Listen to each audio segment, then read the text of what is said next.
So hello friends, we are starting with another video for the CTET 2024 and आज हम discuss करेंगे कुछ important one liners जो आपके लिए डायरेक्ट क्वेश्चन आते हैं, जैसे डेफिनेशंस हैं, इसकी कौन से साइकोलॉजिस्ट के अकॉर्डिंग कौन सी डेफिनेशन है, लर्निंग की क्या है, डेवलपमेंट की क्या है, ग्रोथ की क्या है, या कुछ एजेस के पर्टिकुलर एज ग्रुप होता है, उस एज ग्रुप के लिए हम कौन सी टर्म यूज़ करते हैं, ये सब डायरेक्ट क्वेश्चन होते हैं।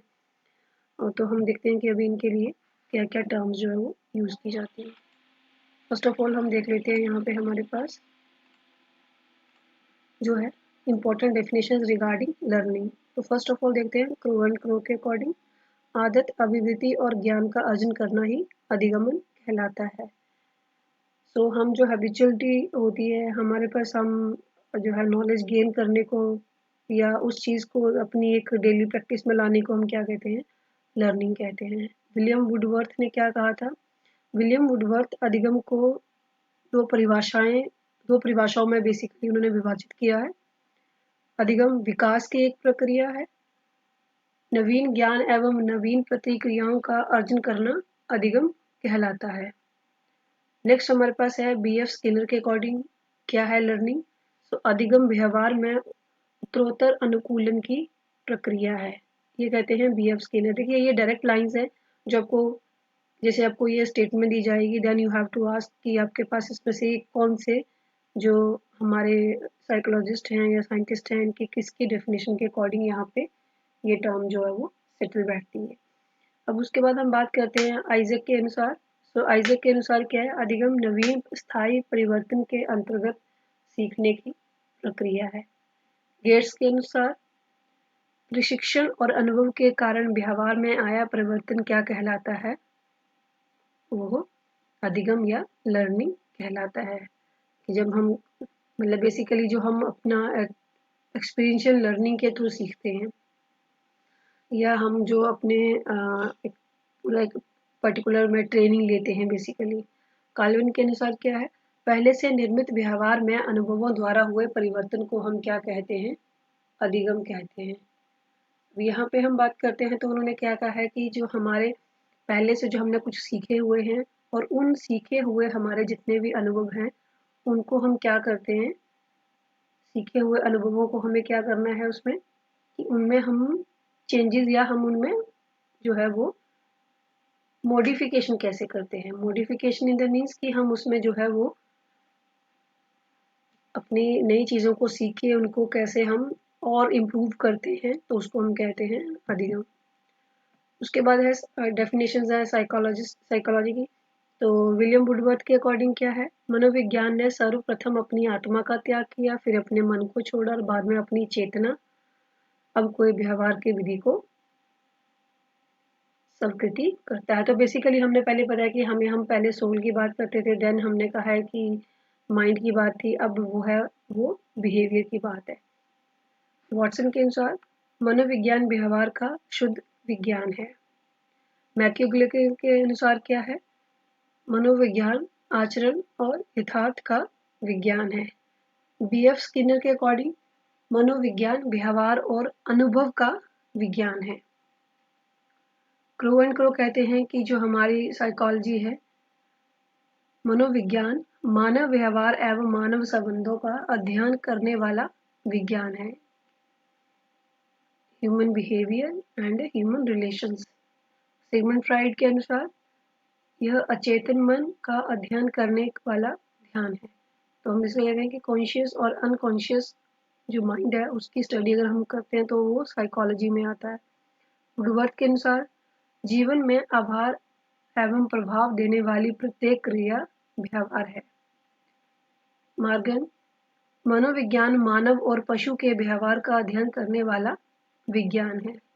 जिब्रोडो के अनुसार मनोविज्ञान जीवधारियों का व्यवहार का वैज्ञानिक अध्ययन है। देखिए ये डायरेक्ट क्वेश्चन है, ये आपको स्टेटमेंट के साथ किसकी स्टेटमेंट है, किसने बताई है, ये डायरेक्ट क्वेश्चन आते हैं यहाँ से। तो नेक्स्ट हम आ जाते हैं एजुकेशन साइकोलॉजी की डेफिनेशंस क्या है। BF स्किनर क्या कहा है? BF स्किनर ने दो पार्ट्स में डिवाइड किया है। शिक्षा मनोविज्ञान मनोविज्ञान की तरह वह शाखा है जिसमें सीखने एवं सिखाने का प्रक्रिया की प्रक्रिया का अध्ययन किया जाता है। इसके संबंध में कहा जाता है कि सीखना विज्ञान है, सीखना कला है। देखिए ये स्टेटमेंट आपके लिए क्वेश्चन है कि किसने कहा है कि सीखना विज्ञान है और सीखना कला है। सिखाना कला है, सीखना विज्ञान है। लर्निंग बेसिकली एक तरह की साइंस है और किसी को लर्न करवाना बेसिकली क्या है, एक तरह का आपकी एक जो है वो स्किल है। टीचिंग बेसिकली जिसे हम कहते हैं तो टीचिंग क्या एक स्किल है। शिक्षा मनोविज्ञान शैक्षिक परिस्थितियों में विद्यार्थियों के व्यवहार का अध्ययन करती है, जिसका संबंध शिक्षण एवं अधिगम से होता है। तो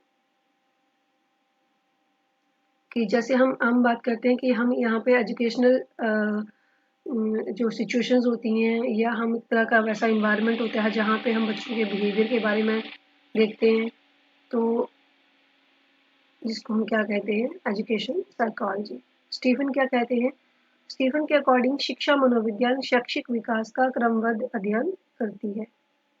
जो बच्चे का शैक्षिक विकास हो रहा है, उसकी एजुकेशनल डेवलपमेंट हो रही है, उसको वो किस स्टेप में हो रही है, किस किस कौन कौन से उसके चरण हैं, उनका जो है अध्ययन करने को हम क्या कहते हैं एजुकेशनल साइकोलॉजी। ट्रो के अनुसार शिक्षा मनोविज्ञान शैक्षिक परिस्थितियों में मनोवैज्ञानिक पक्षों का अध्ययन करने वाला विज्ञान है। सो क्रो एंड क्रो क्या कहते हैं? शिक्षा मनोविज्ञान जन्म से लेकर वृद्धावस्था तक सीखने का वर्णन तथा व्याख्या शैक्षिक व्यवहारों का अध्ययन करती है। कि हमें पता है कि हम जिसको क्या कहते हैं कि ये बॉर्न टू टर्म तक की प्रोसेस चलती है और उसी जो हमारा ह्यूमन बिहेवियर है उसको वो स्टडी करते हैं। अब है next important definition related to motivation. Motivation McDonald ने क्या कहा है कि जो मोटिवेशन है अभिप्रेरणा व्यक्ति के अंदर ऊर्जा परिवर्तन है। तो मोटिवेशन अगर होती है तो इट मीन्स कि जो इंसान है या जो बच्चा है उसके अंदर एनर्जी जो है वो चेंज होती है। क्रच एंड क्रिचफील्ड के अनुसार अभिप्रेरणा हमारे क्यों का उत्तर देती है। Motivation basically help us to get the answers. कि हमें अगर किसी चीज़ का आंसर चाहिए तो वो हम कोई भी क्वेश्चन है जो हमें लग रहा है कि हम नहीं सोच समझ पा रहे हैं या कोई ऐसी चीज़ है, कोई ऐसा फिनोमिनन है जिसको हम नहीं समझ पा रहे हैं, तो मोटिवेशन हमें उसका आंसर लेने में हेल्प करती है। बी.एफ. स्किनर अभिप्रेरणा अधिगम का सर्वोत्कृष्ट राजमार्ग है। गुड के अनुसार अभिप्रेरणा किसी कार्य को आरंभ करके जारी रखने एवं नियंत्रण करने की प्रवृत्ति है। तो यहाँ पे हम बात करते हैं कि जो मोटिवेशन है कि हम मोटिवेशन बेसिकली हम किसी काम को स्टार्ट कर रहे हैं और उसको हम कंटिन्यू रख रहे हैं, तो हम उसे यहाँ पे क्या कहते हैं कि हमारे अंदर वो चीज़ के लिए हम मोटिवेटेड है। अब नेक्स्ट देख लेते हैं हम इंटेलिजेंस के लिए। तो फ्रीमैन के अकॉर्डिंग इंटेलिजेंस क्या है? बुद्धि समायोजन अधिगम एवं अमूर्त चिंतन की योग्यता है। हम समायोजन अधिगम एवं अमूर्त चिंतन की योग्यता को हम क्या कहते हैं? इंटेलिजेंस। इन बकिंघम के अनुसार बुद्धि सीखने की योग्यता है। टियर वॉन के अकॉर्डिंग बुद्धि सीखने एवं अनुभव के लाभ उठाने की योग्यता है। टर्मन क्या कहते हैं कि बुद्धि अमूर्त चिंतन के बारे में विभिन्न योग्यता का नाम है। बिन्ने के अकॉर्डिंग जो हमारी इंटेलिजेंस है वो बेसिकली 4 वर्ड्स के अंदर है। ज्ञान, आविष्कार, निर्देश एवं आलोचना। तो हम जो है वो कैसे ज्ञान अर्जित करते हैं, कैसे डिस्कवरीज को देखते हैं या इनोवेशंस को देखते हैं, कैसे डायरेक्शंस को देखते हैं और कैसे क्रिटिक्स को देखते हैं। तो यही क्या है? इंटेलिजेंस है। वुडवर्थ के अकॉर्डिंग है बुद्धि कार्य करने की योग्यता है। वुड्रो के अकॉर्डिंग बुद्धि ज्ञान अर्जन करने की क्षमता है। रॉस के अकॉर्डिंग नवीन परिस्थितियों में चेतन अनुकूलन ही बुद्धि है। नेक्स्ट हमारे पास है चाइल्ड डेवलपमेंट के अकॉर्डिंग। तो हम फर्स्ट ऑफ ऑल देखते हैं कि हमारे पास जो आती है शैशवावस्था, देन बाल्यावस्था, देन किशोरावस्था। तो शैशवावस्था के फ्राइड के अकॉर्डिंग क्या है?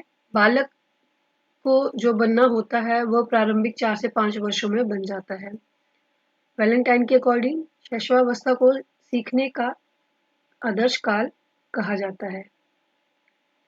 वॉटसन के अकॉर्डिंग शैशवावस्था में जो सीखने की सीमा तथा सीखने की तीव्रता होती है वह अन्य अवस्था में बहुत अन्य अवस्था के यहाँ पे थोड़ा सा राइटिंग है, तो यहाँ पे जो वॉटसन के अकॉर्डिंग क्या है, शैशवावस्था में जो सीखने की सीमा और तीव्रता होती है वो अन्य अवस्थाओं के अलावा ज़्यादा होती है। क्रू एंड क्रो के अकॉर्डिंग 20वीं शताब्दी में बालक 20वीं शताब्दी को बालक की शताब्दी कहा जाता है। थॉर्नडाइक के अकॉर्डिंग 3 से 6 वर्ष का बालक अर्ध स्वप्न में रहता है, वो बेसिकली इमेजिनरी वर्ल्ड में रहते हैं बच्चे। जो है नेक्स्ट हमारे पास है बाल्यावस्था 6 to 12 ईयर। तो कॉल एम ब्रस के अनुसार बाल्यावस्था संवेगात्मक विकास का अनोखा काल है। रॉस के अकॉर्डिंग बाल्यावस्था को मिथ्या का परिपक्वता कहा जाता है। किलपैट्रिक के अकॉर्डिंग बाल्यावस्था प्रतिद्वंदात्मक अवस्था है। फ्राइड के अकॉर्डिंग बाल्यावस्था जीवन निर्माण का काल है। नेक्स्ट हमारे पास आ गई एडोलेसेंस, इट इज योर किशोरावस्था। किलपैट्रिक के अनुसार इसमें कोई मतभेद नहीं है कि किशोरावस्था जीवन का सबसे कठिन काल होता है, बिकॉज वो हम किसको कहते हैं, स्ट्रेस एंड स्टॉर्म का या स्ट्रेस का टाइम पीरियड जिसको हम कहते हैं। तो वैलेंटाइन के अकॉर्डिंग किशोरावस्था अपराध प्रवृत्ति का नाजुक समय है। रॉस के अकॉर्डिंग किशोरावस्था शैशवावस्था की पुनरावृत्ति है। कॉलसैनी के अकॉर्डिंग किशोरावस्था में किशोर प्रौढ़ को अपने मार्ग में बाधक मानते हैं। एंड स्टेनले हॉर्ड के अकॉर्डिंग किशोरावस्था को बड़े संघर्ष, तनाव और अथवा आंधी तूफान की अवस्था भी कहा जाता है। नेक्स्ट डेफिनेशन है अकॉर्डिंग टू या रिलेटेड टू इवैल्यूएशन। अब है फर्स्ट ऑफ ऑल थे जो कोठारी कमीशन था। सो मूल्यांकन एक सतत प्रक्रिया है तथा शिक्षा की संपूर्ण प्रक्रिया का अभिन्न अंग है। यह शिक्षा के उद्देश्यों से पूर्ण रूप से संबंधित है। मूल्यांकन के द्वारा शैक्षणिक उपलब्धियों की भी जांच नहीं की जाती, बल्कि उसमें सुधार करने में भी सहायता मिलती है। ये डेफिनेशन है जो कोठारी कमीशन के अकॉर्डिंग है इवैल्यूएशन की। इवैल्यूएशन से हमें जो है बच्चों की सिर्फ जो उनकी अचीवमेंट्स हैं उनके अलावा हमें उनमें कहाँ रेमिडिएशन चाहिए उसमें भी हमें उसके लिए भी हमें जानकारी मिलती है। अन्ना के अकॉर्डिंग विद्यालय द्वारा बालक के व्यवहार में लाए गए परिवर्तन के संबंध में परमाणु की संख्या और उनकी व्याख्या करने की प्रक्रिया को मूल्यांकन कहते हैं। तो बच्चे के कितना बिहेवियर चेंज हुआ है उसकी जो हम कितना उसमें चेंज हुआ है उसको असेस करने को हम क्या कहते हैं, इवैल्यूएशन। गुड्स के अकॉर्डिंग मूल्यांकन एक ऐसी प्रक्रिया है जिसमें सही ढंग से किसी वस्तु का मापन किया जा सकता है। मुक्ताफ के अकॉर्डिंग मूल्यांकन एक सतत प्रक्रिया है तथा यह बालकों की औपचारिक शैक्षणिक उपलब्धियों की जो है वो अपेक्षा करता है। यह व्यक्ति के विकास में अधिक रुचि रखता है। यह व्यक्ति के विकास को उसकी भावनाओं, विचारों तथा क्रियाओं से संबंधित वांछित व्यवहारगत परिवर्तन के रूप में व्यक्त करता है। अगर हम किसी को भी देखें तो जो जहाँ पे हमारे पास जो आएगा वैल्यूएशन बेसिकली क्या है उसके कि बिहेवियर चेंजेस जो उसमें क्या होता है। तो जैसे ही रैम्स एंड गेज के अनुसार मूल्यांकन में व्यक्ति या समाज अथवा दोनों की दृष्टि में जो उत्तम है अथवा वांछनीय है को माना जाता है। मूल्यांकन वह निर्णय या विश्लेषण है जो विद्यार्थी के कार्य की प्राप्ति सूचनाओं से निकाला जाता है। नेक्स्ट हमारे पास है मेन है जो बाल विकास एवं शिक्षा मनोविज्ञान के संपूर्ण सिद्धांत तथा उनके प्रतिपादकों के बारे में। तो ये है जो हम ये नेक्स्ट वीडियो में हम डिस्कस करते हैं इसको। Thank you.